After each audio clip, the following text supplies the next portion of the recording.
Hello class. Previous class में हम लोग स्पुटम एग्ज़ामिनेशन पढ़ रहे थे, जिसमें मैंने आपको इंट्रोडक्शन दिया था और ये बताया था कि किस तरीके से इसको हम किन किन पार्ट्स में डिवाइड करते हैं। फ़िज़िकल एग्ज़ामिनेशन में क्या देखेंगे, केमिकल एग्ज़ामिनेशन में देखेंगे, कौन कौन सी पैरामीटर्स हम लोग हैं जो कि माइक्रोबियल इन्फेक्शन देखने के लिए हम माइक्रोस्कोपिक एग्ज़ामिनेशन करेंगे। तो इन सभी के बारे में डिस्कस किया था और मैंने आपको बताया था कि केमिकल एग्ज़ामिनेशन हम लोग अगली क्लास से पढ़ेंगे। तो केमिकल एग्ज़ामिनेशन की बात हम लोग आज की क्लास में करने वाले हैं। तो सबसे पहले केमिकल एग्ज़ामिनेशन आपने सभी में पढ़ रखा है। स्पुटम के अलावा जो हम लोगों ने पढ़ा है, यूरिन है, CSF है, स्टूल है, कई सारे बॉडी फ्लूइड्स के बारे में हम लोग ऑलरेडी डिस्कस कर चुके हैं। ठीक है, तो नॉर्मली बात करें तो सबसे पहले आप जो डिटेक्ट करते हैं स्पुटम के एग्ज़ामिनेशन में जब आप परफॉर्म करते हैं, तो वो सबसे फर्स्ट पैरामीटर होता है इसका पीएच का डिटर्मिनेशन आपको करना होता है along with occult, blood, sugar, protein, ये सारी चीज़ें भी आप देखेंगे। तो पीएच की बात हम सबसे पहले करेंगे। तो पीएच केमिकल एग्ज़ामिनेशन में आता है because pH is important for ये देखने के लिए कि इंटेस्टाइन में जो बैक्टीरियाज प्रेजेंट हैं, जो गुड बैक्टीरियाज प्रेजेंट हैं, जो गट में है, क्या उसमें कोई चेंजमेंट तो नहीं हो रहा है, वो नॉर्मल है या नहीं। दूसरी चीज़ है, जो स्टमक से HCl प्रोड्यूस हो रहा है वो प्रॉपर अमाउंट में प्रोड्यूस हो पा रहा है या नहीं हो पा रहा है। क्या बहुत ज़्यादा HCl प्रोड्यूस हो रहा है, एसिडिटी हो रही है, या फिर बाइल का अमाउंट कम है या ज़्यादा है, इसका पता हम लगाते हैं। क्योंकि जो बाइल है मेनली वो होता है important for maintain the pH. जब भी आप स्टमक से आपका फूड इंटेस्टाइन में मूव करता है, क्योंकि इस इंटेस्टाइन में पीएच उतना ज़्यादा नहीं चाहिए, पीएच न्यूट्रल होना चाहिए ताकि इंटेस्टाइन के वॉल को कोई डैमेज भी ना हो और जो फूड है वो अच्छे से डाइजेस्ट हो जाए, अब्जॉर्ब हो जाए। और जो बाइल होता है वो होता है बेसिक इन नेचर, वो इसीलिए होता है ताकि वो एसिडिटी को, जो एसिडिक नेचर में फूड आ रहा है इंटेस्टाइन में, उसको बेसिक में कन्वर्ट कर सके और उसका पीएच मेंटेन कर सके। तो पीएच का डिटेक्शन हम पीएच इंडिकेटर पेपर से भी कर सकते हैं। डिजिटल पीएच मीटर आता है जिसको मशीन टाइप में होता है, डायरेक्ट हम जैसे उसमें डिप करेंगे किसी भी फ्लूइड में तो वो तुरंत उसकी पीएच रेंज को हमको बता देगा। तो इंडिकेटर पेपर जैसे लिटमस पेपर होता है फॉर पीएच एस्टिमेशन, वैसे ही होता है, तो हम इससे परफॉर्म कर सकते हैं। बात करें कौन कौन सी चीज़ों की रिक्वायरमेंट होती है, तो इसके लिए फ्रेश स्पुटम होना चाहिए जिसका हमको करना है, पीएच पेपर होना चाहिए। अगर डिजिटल पीएच मीटर है तब भी ठीक है, यानी दोनों में से कुछ भी हो तो चलेगा। Glass rod, applicator stick and gloves वगैरह जो आपके सेफ्टी के लिए यूज़ होना है। तो सबसे पहले स्पुटम को कलेक्ट करने के बाद में अब ग्लास रॉड या फिर जो हमारे पास एप्लीकेटर स्टिक हो, चाहे वो ग्लास की हो चाहे वो वुडन हो, उससे क्या करेंगे, हम यूनिफॉर्मली मिक्स करेंगे सैंपल को। उसके बाद स्पुटम की एक ड्रॉप हम पीएच पेपर पे डालेंगे। डालने के बाद 30 से 60 सेकंड के लिए इंतज़ार करेंगे और उसके बाद जो भी कलर आता है उसको, कलर चार्ट हमारे पास रहता है, जैसे यूरिन के लिए भी यूरिन स्टिक यूज होती है पर उसके लिए चार्ट होता है, उस पर जैसे ही डालेंगे कलर चेंज को हम जो है रिकॉर्ड कर लेंगे। तो आप बिल्कुल उसी तरीके से चार्ट यहाँ पर भी मौजूद होता है, इसमें अलग अलग कलर रेंज में अलग अलग पीएच दिया गया होता है कि कितने कलर चेंज पे कौन सा पीएच दिखाई देगा। ठीक है, तो वो हम उस पर मैच कर लेंगे और पीएच की वैल्यू को नॉर्मली रिकॉर्ड कर लेंगे। लेकिन यही चीज़ हम डिजिटल वाले पीएच मीटर का भी प्रोसीजर थोड़ी सी समझ लेते हैं।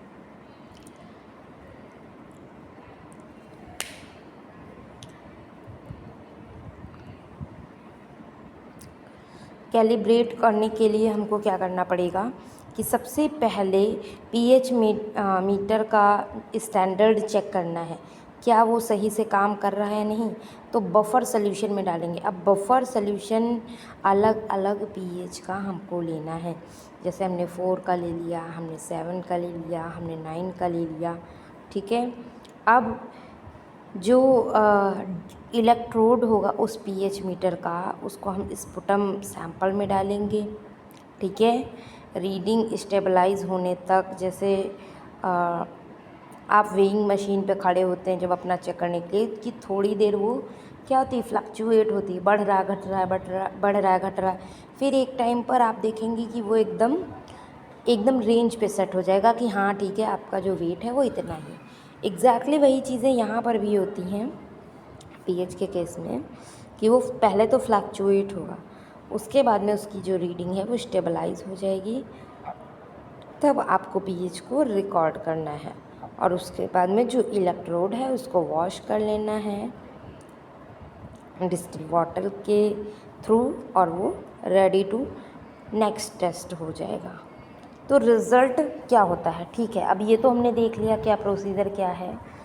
रिज़ल्ट होता क्या है, पीएच नॉर्मली होता कितना है स्पुटम का, तो स्पुटम का जो पीएच है वो होता है अप्रॉक्सीमेटली 7.0 to 8.0, ठीक है। यानी कि 7 से 8 वो हल्का सा जो है अल्कलाइन होता है नेचर में, या फिर न्यूट्रल भी है तब भी चलेगा, यानी इन दोनों में है। अगर वो न्यूट्रल है, स्लाइटली अल्कलाइन, एकदम स्लाइटली, तो वो which is normal condition. But जो स्पुटम है वो बहुत ज़्यादा जो है उसका पीएच कम नहीं होना चाहिए, उसके अंदर ज़्यादा एसिडिटी प्रेजेंट नहीं होनी चाहिए। उसके बाद में हम लोग बात करेंगे ऑकल्ट ब्लड के टेस्ट के बारे में। ऑकल्ट ब्लड टेस्ट जब भी हम करके देखते हैं तो हीमोग्लोबिन, फ़िलहाल हीमोग्लोबिन अगर प्रेजेंट है या आरबीसी प्रेजेंट है, बात एक ही है, क्योंकि जो हीमोग्लोबिन है वो आरबीसी के अंदर रहता है। तो हम जो टेस्ट मेज़र कर रहे हैं उसमें हम हीमोग्लोबिन की एक्टिविटी करवा करके देखते हैं हाइड्रोजन पेरोक्साइड या पेरोक्साइड एंजाइम के साथ में, ठीक है। तो इसका प्रिंसिपल देख लेते हैं किस तरह से ये काम करता है। अब जब भी H2O2 से हाइड्रोजन रिएक्ट करेगा, सॉरी हीमोग्लोबिन जब भी H2O2 यानी हाइड्रोजन पेरोक्साइड के साथ में रिएक्ट करेगा, तो जो हीमोग्लोबिन है वो एक्ट करता है एज अ पेरोक्सीडेजेस, यानी जो पेरोक्सीडोज एंजाइम है वो उसकी तरह से बिहेव करेगा, ठीक है। और जब भी ये इससे एक्ट करेगा तो एक क्रोमोजेनिक रिएजेंट, या तो क्रोमोजेनिक रिएजेंट के साथ में, या तो हाइड्रोजन पेरोक्साइड के साथ में, तो ये प्रोड्यूस करता है ब्लू या फिर ग्रीन कलर, ठीक है। अगर ब्लड प्रेजेंट है, हमें तो नहीं आँखों से दिख रहा है, देखिए बहुत ज़्यादा अमाउंट में जब भी होता है, किसी में भी हो, चाहे वो यूरिन में हो, चाहे वो स्टूल में हो, चाहे वो स्पुटम में हो, बहुत ज़्यादा अमाउंट में अगर ब्लड प्रेजेंट है तो हमें वो नेकेड आई से ही दिख जाएगा, हम जैसे ही देखेंगे हमें पता चल जाएगा। But if the quantity is not that much, या फिर बहुत ही ज़्यादा कम अमाउंट में, ट्रेस अमाउंट में प्रेजेंट, तब हमें क्या करना पड़ेगा, फिर भी हमें देखना है, क्योंकि इसमें एक भी आरबीसी होना नॉर्मल नहीं है, एक भी आरबीसीज़ नहीं होने चाहिए। तो जब आरबीसीज़ नहीं होने चाहिए तो हम इसमें देख लेते हैं कि कहीं प्रेजेंट तो नहीं है। तो अगर ज़रा सा भी हीमोग्लोबिन या आरबीसी प्रेजेंट होगा, तो क्योंकि वहाँ पर हाइड्रोजन पेरोक्साइड यूज़ हो रहा है, क्रोमोजेनेटिक रिएजेंट यूज़ हो रहे हैं, वहाँ पर ब्लू ग्रीन कलर अपीयर होना स्टार्ट हो जाएगा, ठीक है। ये इसका प्रिंसिपल है। करना क्या है, ये चीज़ें देखेंगे पहली बात तो आपको क्या क्या चीज़ें चाहिए, आपको चाहिए fresh sputum, occult blood test card आते हैं, ठीक है, एंड गुआक पेपर भी आता है जिस पे हम देख सकते हैं उसमें टच करवा के चेंज तो नहीं हो रहा है। डेवलपर सॉल्यूशन होएगा और इसके अलावा एप्लीकेटर स्टिक जिससे हमको मिक्सिंग करनी है होल सब्सटेंसेस की। ओके, इसके बाद में बात करेंगे प्रोसीजर्स की। प्रोसीजर के लिए हम देखेंगे कि सबसे पहले हमको फ्रेश स्पुटम सैंपल कलेक्ट करना है, ठीक है। स्मॉल अमाउंट में स्पुटम ऐड करेंगे, अप्रॉक्सीमेटली 1 ड्रॉप, ठीक है। 1 ड्रॉप के करीब यहाँ पर हमको स्पुटम ऐड करना है, ठीक है।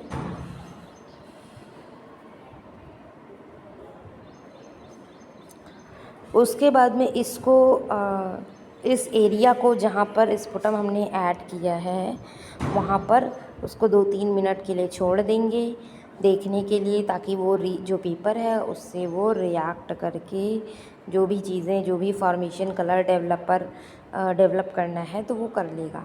उसके बाद यहाँ पर डेवलपर सॉल्यूशन ऐड करेंगे 2 ड्रॉप्स। ये क्या करता है, डेवलपर सॉल्यूशन हेल्प करता है डिफ़ाइन करने में, ठीक है। यानी अगर कलर आया है तो उसको वो और इन्हांस कर देगा, ठीक है। और उसके बाद 30 से 60 सेकंड वेट करने के बाद में हम लोग ऑब्ज़र्व कर लेंगे कलर की इंटेंसिटी को। अगर इंटेंसिटी कलर की बहुत ज़्यादा है मीन्स बहुत ज़्यादा अमाउंट में ब्लड प्रेजेंट है, और कलर एकदम हल्का हल्का आया है यानी इंटेंसिटी उसकी थोड़ा सा लो है मीन्स कि ट्रेस अमाउंट में हीमोग्लोबिन या फिर ब्लड स्पुटम के अंदर में प्रेजेंट होता है। No colour change means negative, और अगर ब्लू या ब्लू ग्रीनिश कलर का दिख रहा है मीन्स पॉजिटिव, ठीक है। तो यहाँ हम नेगेटिव पॉजिटिव में इसका रिज़ल्ट देखते हैं। यहाँ पर नॉर्मल रेंज नहीं दी गई हुई, पर मैं आपको नॉर्मल रेंज बता दूँ कि नॉर्मली ये एब्सेंट होना चाहिए, नॉर्मली ये प्रेजेंट नहीं होना चाहिए ब्लड के अंदर।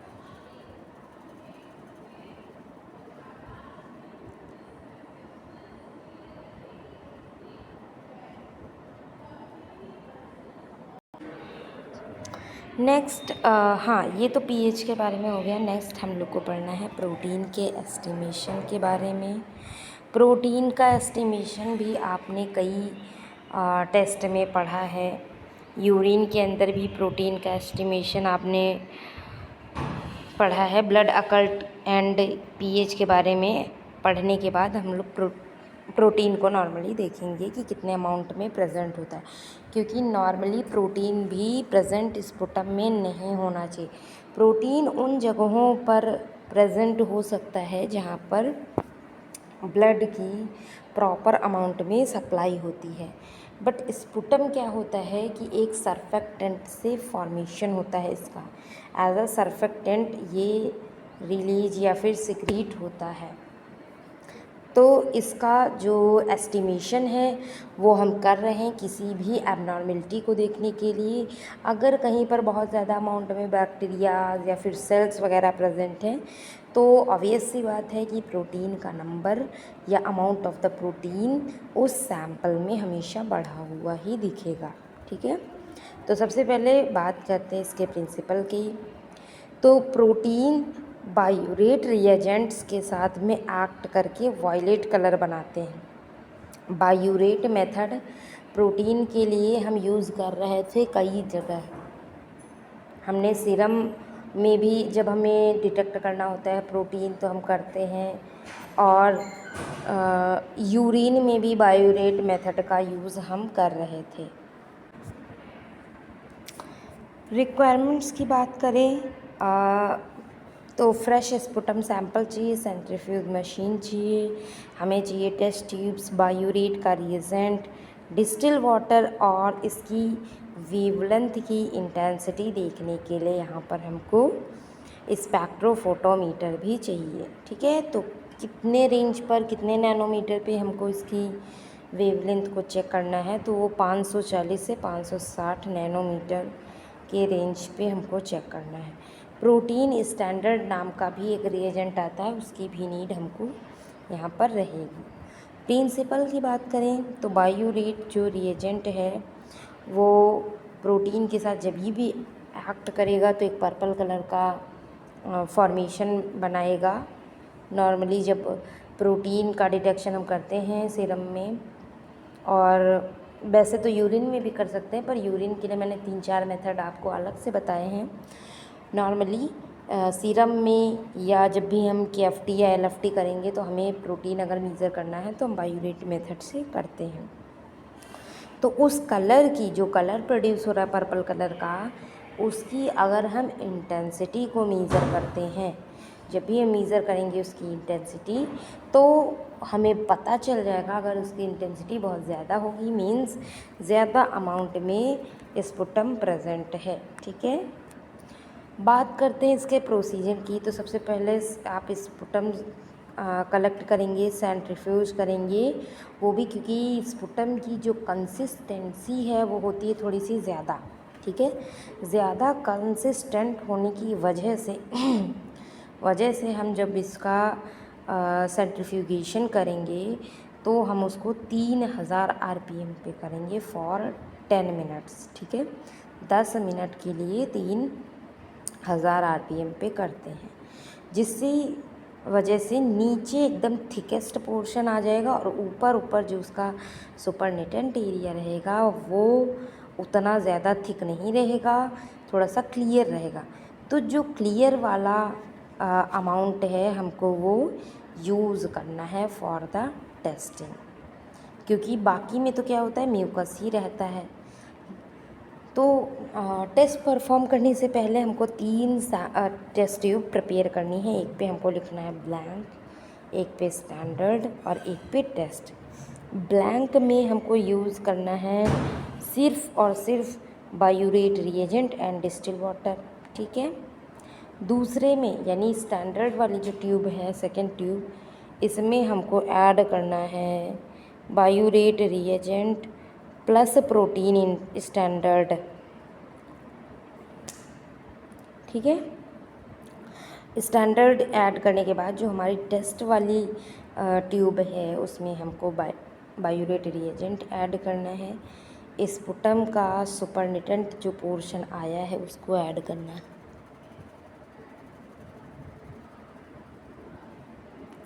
और इसको ऐड करने के बाद, मिक्स करने के बाद हमको इन तीनों ही टेस्ट ट्यूब्स को 15 to 20 मिनट्स के लिए रूम टेम्परेचर पे ही इंक्यूबेट करना है। याद रखिएगा 37 पे हमको यहाँ नहीं करना होगा, रूम टेम्परेचर पे, यानी रूम टेम्परेचर आपका रहता है ऑलमोस्ट 25 डिग्री सेल्सियस पर ही हमको इंक्यूबेट करना है। ठीक है, इंक्यूबेट करने के बाद में इसकी रेंज हमको मेज़र कर लेनी है स्पेक्ट्रोफोटोमीटर में।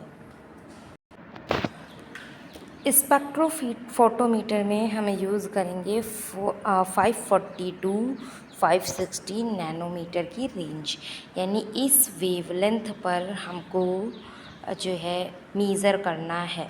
ठीक है, उस कलर की इंटेंसिटी को, जिसकी हेल्प से हमको पता चल जाएगा कि अमाउंट ऑफ प्रोटीन कितना प्रेजेंट है स्पुटम के अंदर। ठीक है, और जो भी रेंज आएगी वो हमको कैलकुलेट करना है।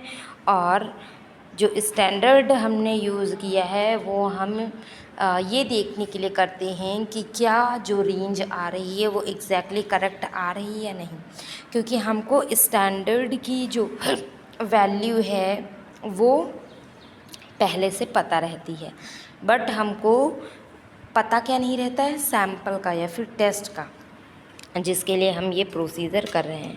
तो इसका इंटरप्रिटेशन क्या है कि अगर इसकी वेवलेंथ या जो कंसंट्रेशन है, जो अब्जॉर्बेंस है, अगर कम आ रही है तो मीन्स नॉर्मल है, क्योंकि प्रोटीन प्रेजेंट नहीं होनी चाहिए स्पुटम के अंदर।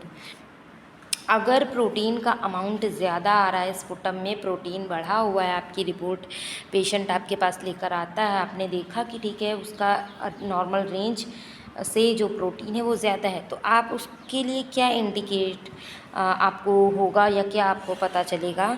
तो ये डिटेक्ट करता है इन्फ्लामेशन को और इन्फेक्शन को। इसका मतलब है टोटली कि बॉडी में कहीं ना कहीं या फिर तो इन्फेक्शन है या फिर इन्फ्लामेशन है।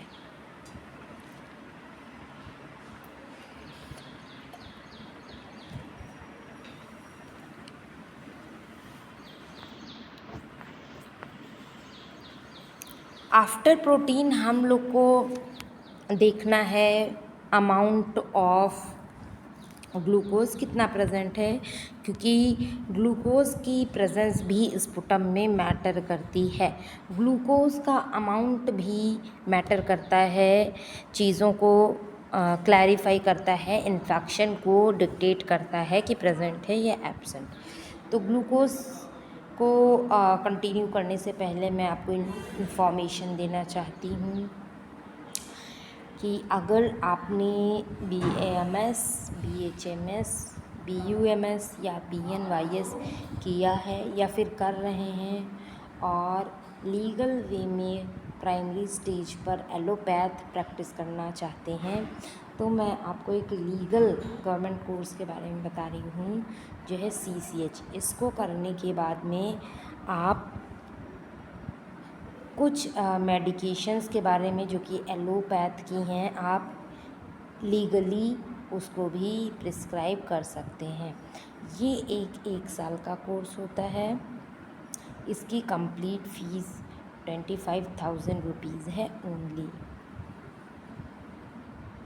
ओके, तो हम लोग बात कर रहे थे ग्लूकोज़ के बारे में, ग्लूकोज़ के एस्टिमेशन के बारे में। तो एस्टिमेट करने के लिए हमको GOD POD मेथड का यूज़ करना है।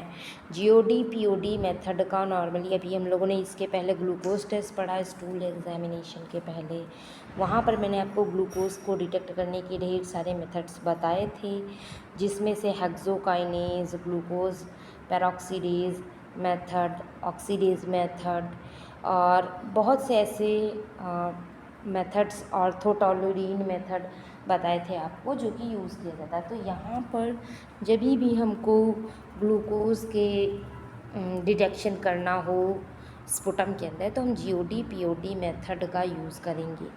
GOD क्या है? एक एंजाइम है, POD भी एक एंजाइम है, glucose oxidase and peroxidase.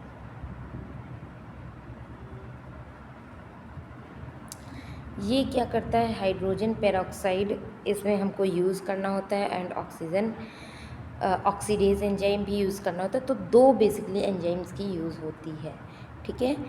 Principal के अकॉर्डिंग ये करेगा क्या?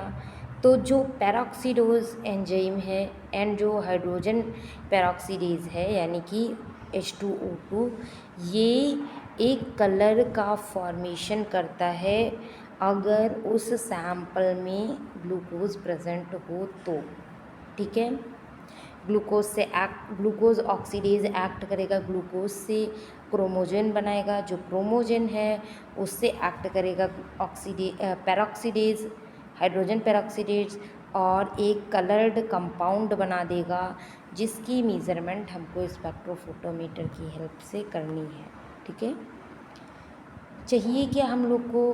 स्पुटम सैंपल चाहिए, GOD POD रिएजेंट चाहिए, टेस्ट ट्यूब्स चाहिए, वाटर बाथ, स्पेक्ट्रोफोटोमीटर 505 नैनोमीटर की रेंज पर हम इसको डिटेक्ट करते हैं। इसका प्रोसीजर क्या है? प्रोसीजर के बारे में समझ लेते हैं।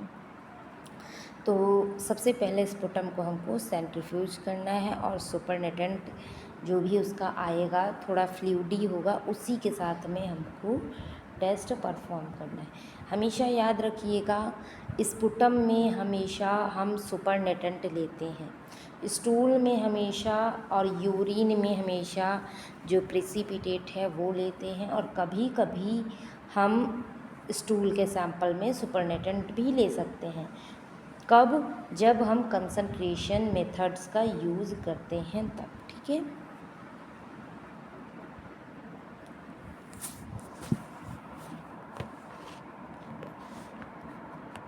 उसके बाद में हम लोग बात करेंगे प्रोसीजर में सेंट्रीफ्यूज करने के बाद सुपरनेटेंट लेंगे। इसी तरह जैसे अभी मैंने आपको ऑकल्ट ब्लड का बताया था, blank, standard and test protein की तरह यहाँ पर भी लेंगे और मिक्स करेंगे। अभी आपको पहले ही बताया है, ब्लैंक में हम डायरेक्टली सिर्फ रिएजेंट प्लस डिस्टिल वाटर लेते हैं, स्टैंडर्ड में हम रिएजेंट प्लस स्टैंडर्ड लेते हैं, टेस्ट ट्यूब में हम जो टेस्ट वाली ट्यूब्स है उसमें हम रिएजेंट लेते हैं और स्पुटम लेते हैं। इसको लेके मिक्स करेंगे, इंक्यूबेट करेंगे इंक्यूबेटर में 37 डिग्री पर 10 से 15 मिनट के लिए, और इसकी एब्जॉर्बेंस को हमको मेज़र करना है 505 नैनोमीटर की रेंज में, और इसको कंपेयर करेंगे हम ग्लूकोज के स्टैंडर्ड वाले से जो कि हमने प्रिपेयर किया, और जो भी रिज़ल्ट आएगा वो हम देंगे। ठीक है, अब मैंने आपको बताया ही था कि नॉर्मली नहीं प्रेजेंट होता है स्पुटम में ना तो प्रोटीन और ना ही ग्लूकोज, कुछ भी प्रेजेंट नहीं होता है। लो ग्लूकोज अगर आ रहा है तो बैक्टीरियल इन्फेक्शन है, इसका मतलब है कि नॉर्मली प्रेजेंट नहीं होता, बहुत थोड़ा अमाउंट में होगा।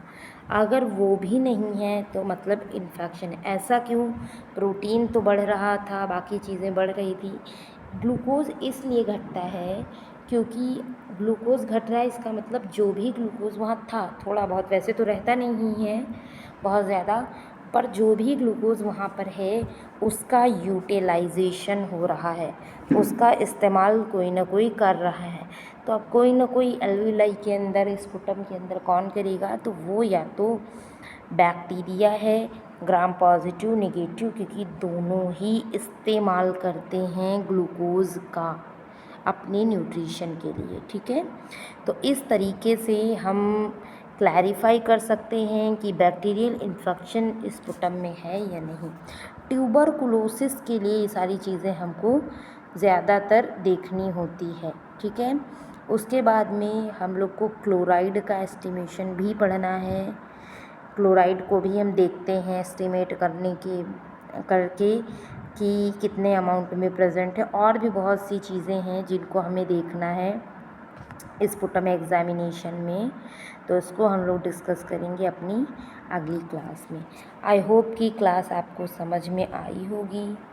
मिलते हैं नेक्स्ट क्लास में। Okay, thank you class.